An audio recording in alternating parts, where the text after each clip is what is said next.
Welcome back to OKC Thunder Insider, your home for the latest Thunder news. I'm your insider, and let's get into today's exciting update. Don't forget to like, subscribe to OKC Thunder Insider, and drop your take in the comments. Let me know what you think and share this with a fellow Thunder fan. Stay tuned because today's insights are absolutely electrifying. Thunder have a crystal clear path to dramatically improving on their historic title season. The Oklahoma City Thunder are made truly great by their incredible role players. Having the MVP is a luxury that shouldn't be taken for granted, of course, and having two All-NBA caliber co-stars is just egregious spoils, but I would still venture to say that it's the infinite pool of elite, unstoppable role players who truly make the Thunder what they are today. And in 2024-25, the Thunder were missing their two most crucial role players for big chunks of the season. Remember, Alex Caruso played just 54 games, and Isaiah Hartenstein played just 57. And Nikola Topić, the team's lottery pick last year, played 0. Oh, and Chet Holmgren played just 32. That seems very, very important to mention too.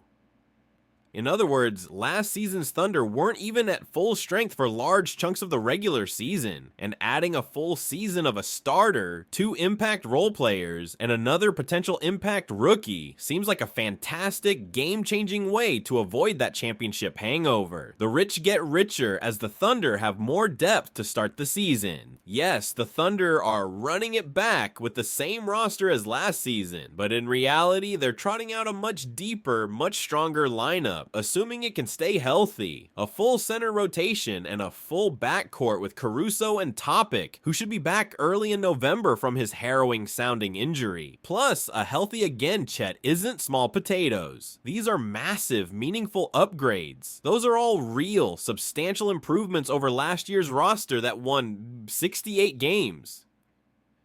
Can the Thunder really be better than last year? Record-wise, probably not. And net rating wise, also probably not.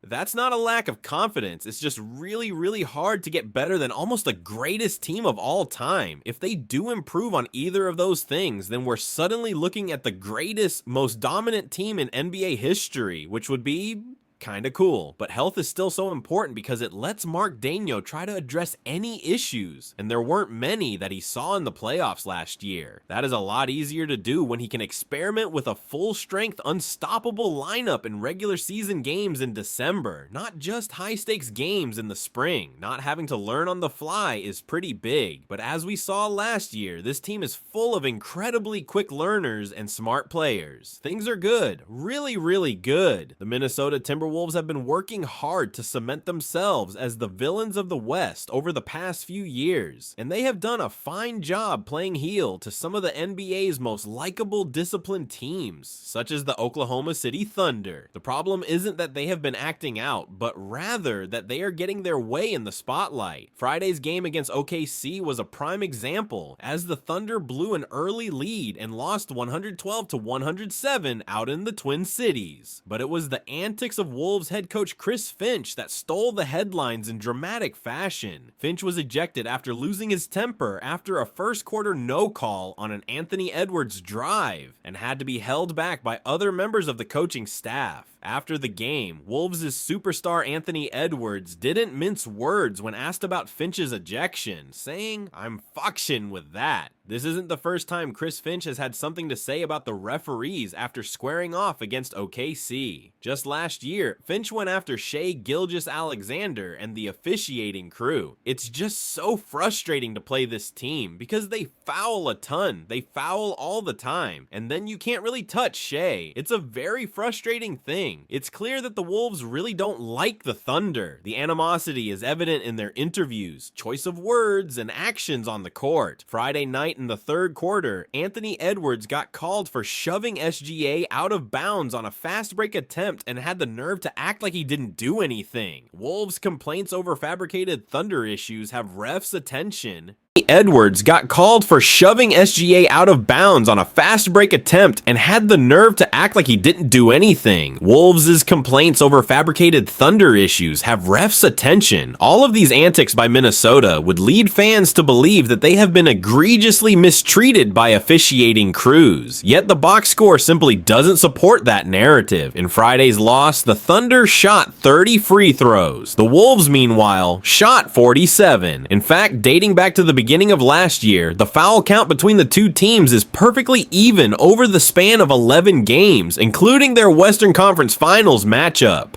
Wolves are the antithesis of everything this Thunder franchise stands for. The cussing, yelling, and complaining from the Wolves camp is quite a contrast to what their Western Conference foes have said. Gilgeous-Alexander's response to accusations of foul inequity sounded much different than what was said by Minnesota. He stated he doesn't care, and he can't control how the refs blow the whistle. The reigning MVP went on to emphasize how he has never been a referee, and his main focus is playing the game, leading the team, and winning championships. Thunder obviously electing to take the high road, and it's working. Given these comments, it's very obvious that the Thunder have a clear, focused plan when dealing with the Timberwolves. Let them make a fool of themselves. This is hardly Anthony Edwards' first explicit post-game commentary, and Finch has been known to rattle feathers. Minnesota's continuous rowdiness has earned it the fitting title of Western Conference villain, and with every villain comes a hero ready to counter them. Oklahoma City has naturally adopted the hero role over the past few years. It's natural for villains to say things to get reactions from people, and the Thunder haven't been taking the bait. Clearly, Minnesota doesn't seem to be handling it well. Regardless of what the Wolves do or say next, nothing will erase their abysmal, disappointing performance in the 5-game series lost to the Thunder in the playoffs last season. Daigneault and company can be assured that Minnesota will have every future matchup clearly marked on its calendar, and another playoff showdown between these two rivals feels almost inevitable. Thanks for watching, Thunder fans. If you're excited about this team's rise and ready for more epic moments, smash that like button, subscribe, and drop your take below. Stay electrified, stay Thunder proud, and remember, the best is yet to come.